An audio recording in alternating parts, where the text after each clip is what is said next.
Honda. Yan. Bali, mag-modify po tayo.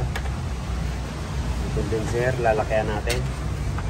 Kasi pag mga ganito pong unit, pag tanghaling tapat, nawawala na ang lamig. Dahil sa sobrang liit. Pero pag binuhusan mo naman siya ng tubig, yan, lumalamig. Kaya ito ang paraan na gagawin natin. Kaya kahit tanghaling tapat, hindi na yan magbabago. Yan, shout out pala natin si paring Anton. Pare. Yan ang modify ko. Kaya ng mga kotse mo na i-restore natin. Yun. Wala nang problema. Kaya ito, yan. Ito rin gagawin natin. Lakayan natin yung condenser. Kasi natin itong para duwilo. Bumper.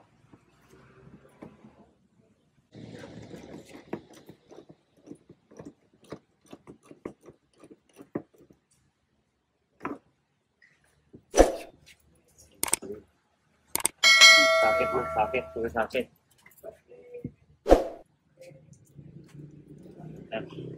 Sakit kurutin mo.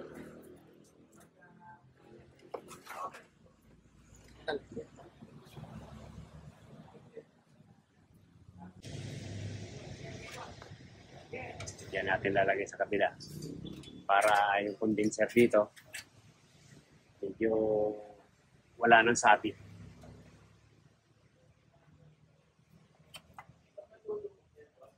Balik ulit natin yung bracket.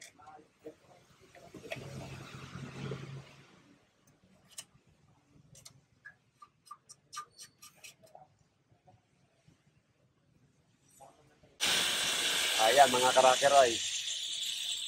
Nagpalit daw po ng compressor, hindi nag-flashing. Ayan. Malamang po pag ganyan ang compressor natin, hindi tatagal. Sir, kita natin ebidensya nung tig-flashing natin. Dumi. Kailangan linisin po natin yan. Hindi pwede tayong hindi mag-flashing kasi para tumagal po yung compressor. Once na magpalit tayo ng compressor, flashing tayo at saka palit tayo ng dryer. Hindi rin pala nagpalit ng dryer. Palitan din natin. Ba't daw po hindi nagpalit ng dryer? Wala sinabi. Basta kabit lang compressor. Kawawa naman si AD. Yan, dalawang pasada pa lang po. Kita nyo yan, Palit po tayo ng compressor. Yan, antimano. Pa-flashing po tayo para malinis uli yung system niya, tatagal po yung compressor. Kaya marami kaming na-encounter dito na nakadalawang compressor, nakatatlong compressor. Bakit nasisira? Gawa nito. Marumi yung system, hindi naglinis, kaya ganyan. Kaya papalitan natin ng dryer.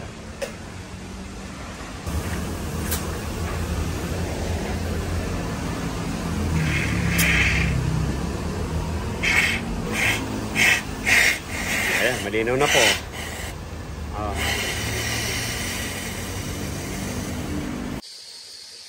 Ayan, yan na po. 4 na pasada. Yung pinakahuli.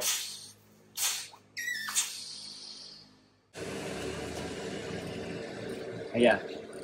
Ito po mga karakeroy, yung lalagay natin ng condenser. Ito na yung convert natin. Babrakita na lang natin. Doon sa kabila. Tapos yung linya nito hindi nang wala tayong babaguhin dyan. Para original din po yan. Ito lang yung babaguhin natin.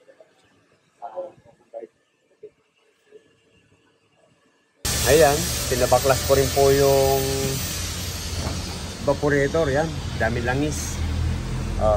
Kahit bago to, yan, pa-flashing din natin. Nagpalit ng compressor, palit ng evaporator, pero hindi po nag-flashing ng system. Hindi rin nagpalit ng dryer. Yan, sige. Flashing natin to. Ayan. Yan, puro langis. Puro langis.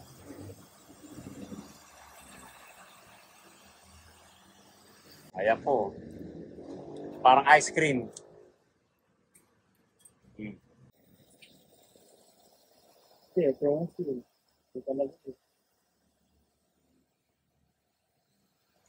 Photo nila.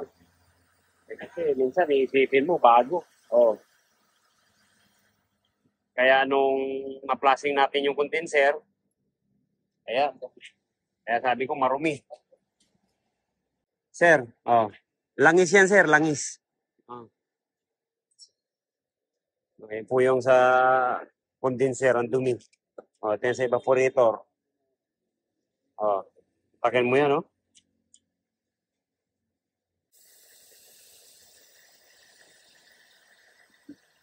Ayan, nawala na po yung gatas.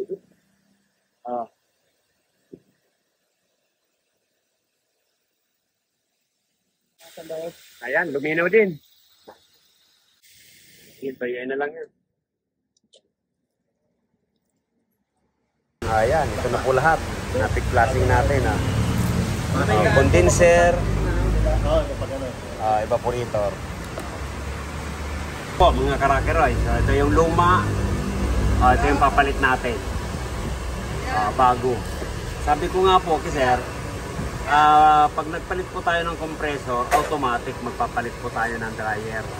Kaya kita mo naman, yung condenser napakadumi. Yan, marumi na yan. Kaya umikot na naman yan sa system niya. Yung nag-flashing tayo, kaya yan, palit na tayo. Kapain mo sir, Oo, walang kasi. Tapos yung bago. Yan. Tunog na tunog pa lang Wala, barado na. Bahagyang-bahagya na lang lumalabas. Kaya sabi ko nga po, mga karakeroys, si sir, nakita raw ako sa YouTube. Pina-check niya sa akin, i-cleaning daw. Sabi ko, hindi po natin lilinisin yan. Meron tayong gagawin. Kasi, ang problema po ng mga ganitong Honda, pag tanghaling tapat na, yun, nawawala po ang lamig. Kaya, magmumodify naman kami. Kaya, yun ang gagawin natin.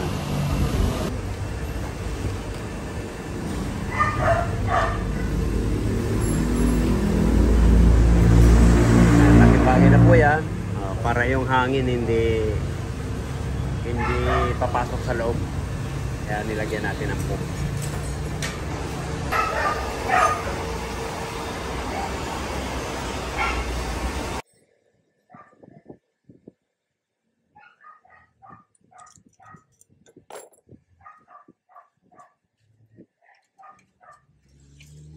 Titipir po na yan, yung unit niya.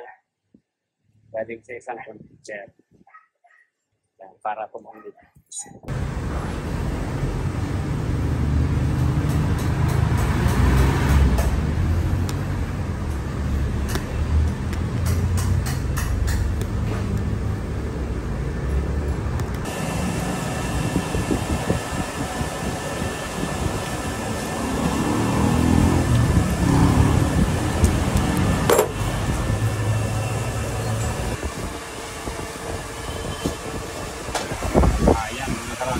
Install na po natin yung condenser. Yan, maglilinya lang po natin yung hininang natin. Bali ito po, papunta po ito ng filter natin. Ito na yung galing dun sa isa. Galing sa isang condenser. Yan, tawid dito. Yun, tapos iikot siya. Yan. Ganun lang po yan. Series po ang tawag yan. Series lang natin. Pagaling sa kabila, pasok dito. Yan, paglabas niya, papunta na po uli ng filter. Yan. Yan na po yan, ang filter. Okay. Yan, hinangin na naman natin yung isa. Yan, ito pong hinihinang natin na to. Ito po yung galing sa kabila. Yan, tatawid dun sa bago.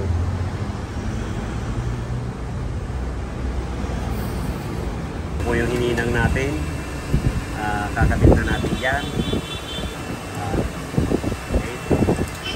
30, 170.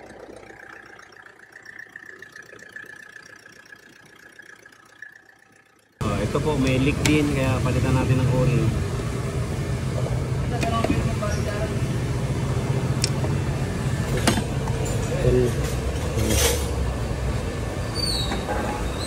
Ayan. natin. Ayan. Langis lang po. Pag ganyan magpapalit tayo ng o-ring, yan. Langis lalagay natin. Para madulas, hindi maiipit. Ayan, ligpis po tayo. Para maobserbahan po natin kung may leakage pa. Pero itong mga ininang natin. Yan, check natin. Ganyan lang po, pag naghahanap tayo ng singaw, lalagyan lang natin ng bubbles.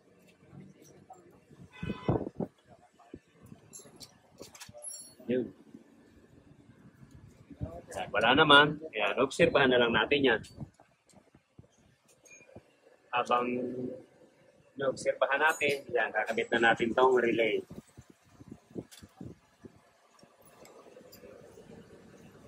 Basta po nagkabit tayo ng auxiliary fan, lagi pong may relay yan. At saka fuse. Yan. Yan. Ito pong relay na to. Dito na rin natin nilagay malapit sa battery para madaling i-check. Kasi nandito sa ilalim, yan. Bubukas pa dyan, mahirap. Kaya pag ganyan, sa battery na lang natin lalagay. Yan. Dito na. Para madaling makita. Sakalin na lang natin ang cable tie. Pag may problema rito, hindi gumana, ayan, i-check lang natin yung fuse. Mas madali tayong gumawa. Ayan din niya, pinagapang din natin dito. Ayan. Ayan, nakaligpis na. Ayan, pakimin na natin to. Naka-vacuum naman. Ngayon, maglalagay na tayo ng langis dyan. Para yung nawala ng langis sa compressor, mapalitan. Diba, nag-flashing tayo. Kailangan pag nag-flashing tayo, yan, dagdag ulit tayo ng langis. Para pag ikot niyan doon sa system, yon. Yung dating langis niya, halos sakto pa rin. Yung didikit sa system, yun. Yun yung flashing natin. Ayan po, papasixin tayo. Ayan. 14L po yan. Pinagdag natin. Yan, ganun lang po. Simple lang pagpapasiksik. Bago tayo magkargang preyo, yan. Naka-vacuum na, sipin lang natin. Yan. Okay. Kapit natin yung tank. Yan. Out po yan.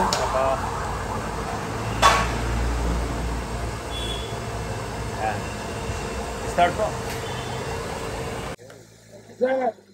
Aircon.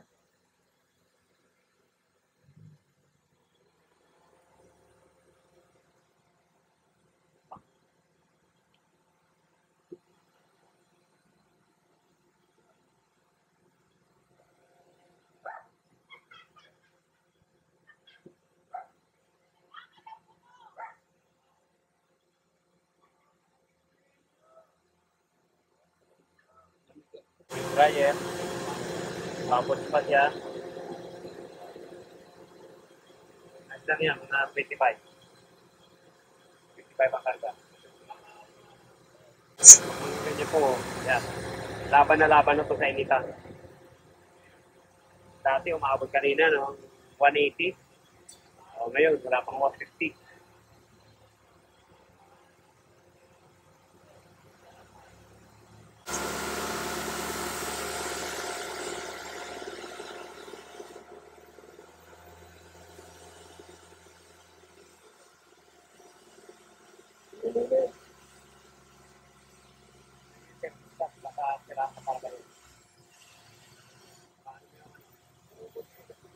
Kaya, karga mga karagaroy.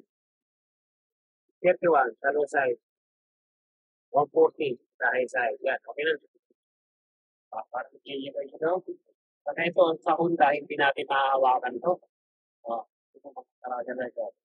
Mahahawakan mo ngayon. Dati, kung ito tayo naglalagay nito, yan, hindi natin mahahawakan yan.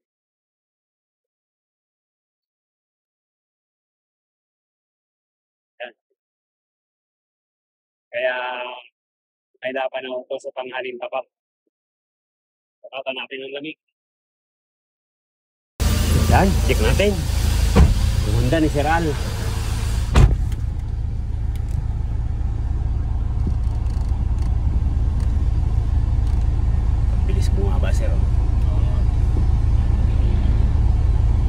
Tal!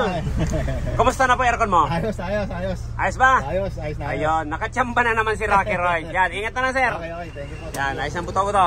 Nagmumoist na yung salamin. Thank you, ingat. Uy! Occupied na po. Ang Rocky Roy's. Ayan. Ayan, nagmamatik na. Ayos ang buto-buto. Nagmumoist yung salamin. Yan, okay na. Thank you. Bye-bye, Sir Al. Salamat po. Yan, thank you. Yan, Honda. Mga hindi pa po nasusubscribe sa Rocky Roy's, yan. Pag-subscribe naman po. Thank you. God bless all. Yan, shout out natin yung mga Rocky Roy's natin. Kahit saan man kayo ng mundo. Thank you po. Bye-bye.